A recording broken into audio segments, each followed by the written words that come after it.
Talk about this. Jonathan Honig with us today, the Capital's Pig hedge fund founding member. Also Scott Martin out in Chicago from Kingsview Asset Management.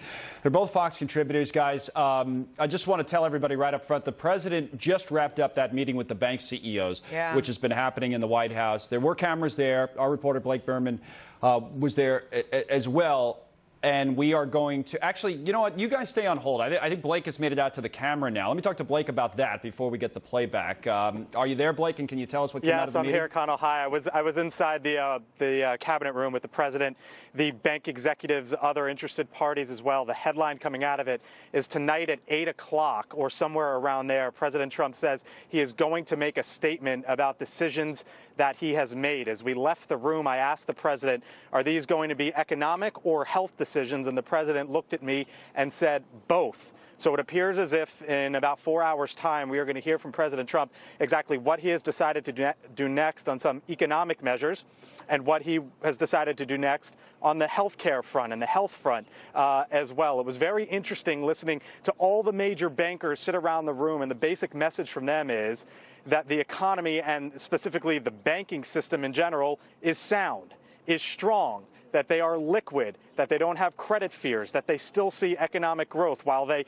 acknowledge that this is a very difficult time that the country is going through, they say there are not parallels, according to the biggest bankers who we just heard from in the cabinet room, not parallels as they see it to 2008 and 2009. I asked the president if he wouldn't mind sending it around the room to ask the CEOs what they think stimulus should look like. Let me read you some of their responses. Brian Moynihan, Bank of America, he said, adding fiscal stimulus is the right answer, getting it out to the most people possible. These are my notes. He said, I'd focus on that level, and second is take care of the health care problem. I think businesses and hospitals will get through this. Then the head of Citi Bank said that they need a support of, he said the support of small business is critical. He said the other side is that there's uncertainty on the demand side, so working to put in forbearance programs and lending limits, upping lending limits within those programs as well. Ken Griffin of Citadel also said the weak spot is the smaller business, especially the gig economy workers. That's just a sampling of what you're about to hear from around the room. But the bottom line headline here, 8 o'clock tonight, we believe, an announcement from the president, the bankers saying that they are sound, that their institutions are sound. And the next question is, what exactly do we hear next from President Trump? I believe you're going to get this play out soon. We don't know. Is that an Oval Office address tonight? Traditionally, 8 o'clock would lend itself to that, though we don't know the exact setting. The president at one point said 8 o'clock. Probably 8 o'clock, and then he said later, know, around there. Bottom line is, I'm guessing, though I don't know. Maybe some of this is still being worked out, but the president says we are going to hear from him tonight. Thank you, Blake. Have about a minute till we get that played back, Jonathan. Sure. Scott, actually, you take this first on the stimulus that was talked about. We'll hear from the president in his own words, but the bank CEOs talking about helping small business or something on the fiscal side. What do you think we'll hear tonight, or what do you think we should hear?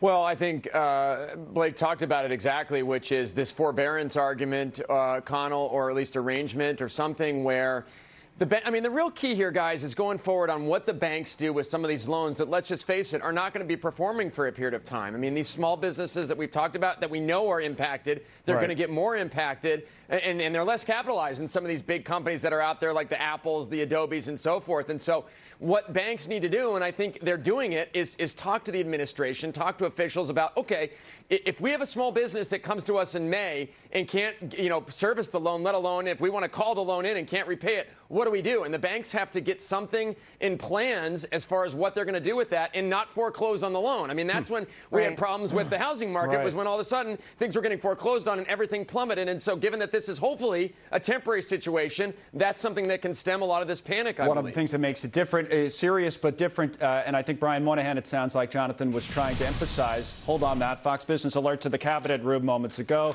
Here's the president, Moynihan, just to his right.